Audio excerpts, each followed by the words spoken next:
Assalamualaikum Ibu. Waalaikumsalam. Mohon maaf nih Bu, mengganggu waktunya sebentar.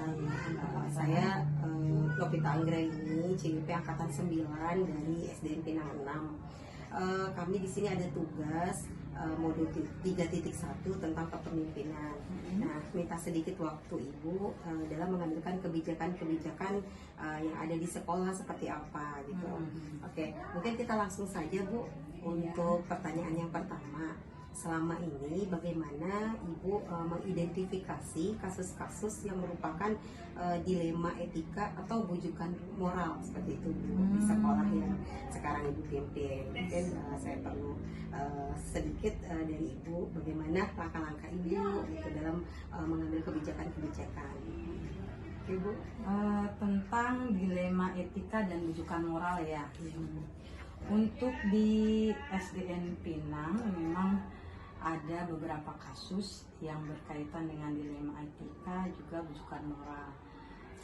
Salah satu yang mungkin Ibu ambil kasus, kita tahu ya dilema etika itu kan antara dua nilai kebajikan yang benar ketemu benar ya. Jadi kita dilema tuh ngatasinnya ya.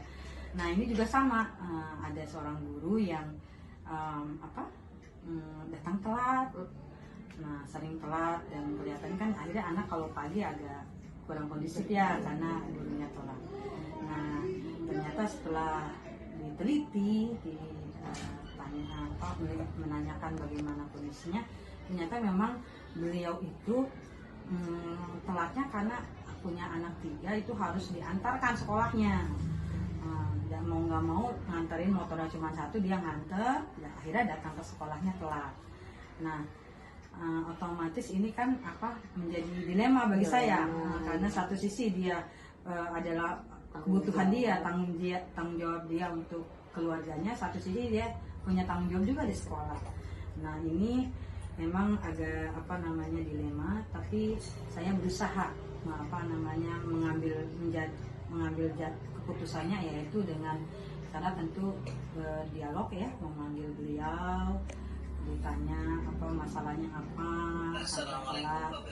lalu setelah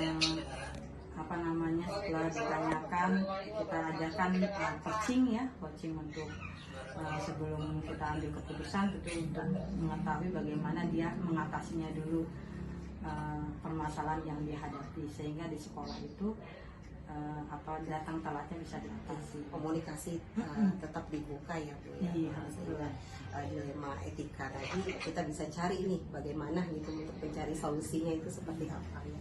Ya mungkin sampai di sini dulu Bu pertanyaan dari saya. Nanti kita akan lanjutkan dengan pertanyaan-pertanyaan berikutnya.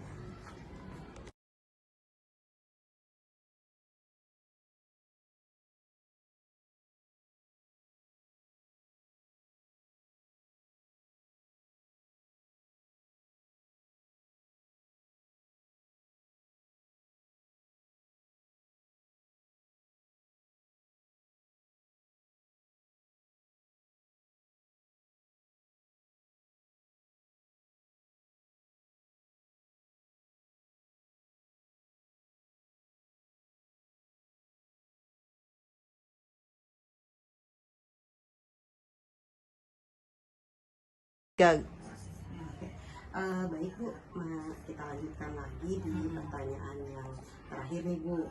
Dimana adakah seseorang atau faktor-faktor apa yang selama ini mempermudah atau membantu Ibu dalam mengambil keputusan dalam kasus-kasus dilema etika seperti itu? Ya pastinya ada ya. Saya dalam kasus kan kalau sendiri tambah pusing ya. Ya pasti ada seseorang atau faktor-faktor yang mempermudah saya dalam mengambil keputusan. Di antaranya adalah tim guru ya. Itu kita ajak ibaratnya meminta pendapat beliau, terutama guru-guru yang misalnya yang senior atau yang sudah berpengalaman, itu diajak berkomunikasi. Nah dari pendapat mereka itu bisa menjadi masukan saya untuk mengambil keputusan. Artinya adanya tim sekolah ya, tim gitu.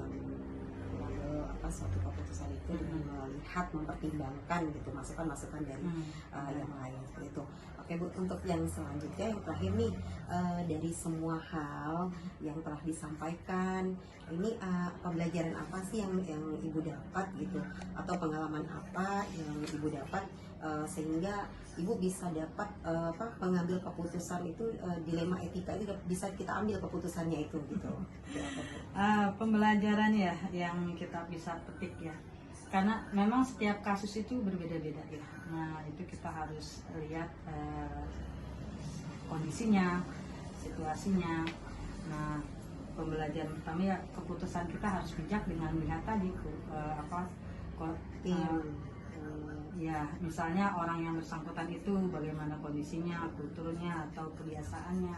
Nah pengalaman itu membuat kita jadinya ngambil keputusannya juga bisa tepat, lalu juga ke diri saya pribadi ini juga menjadi sifat saya menjadi agak lebih sabar. Nah nggak semua keputusan kita kan harus sesuai, harus ini, bahkan rujukan juga banyak kan. Nah kita harus bisa memilih dan memilah. Itu pembelajarannya, bisa menyeimbangkan antara mendengar juga melihat seperti itu ya Bu ya.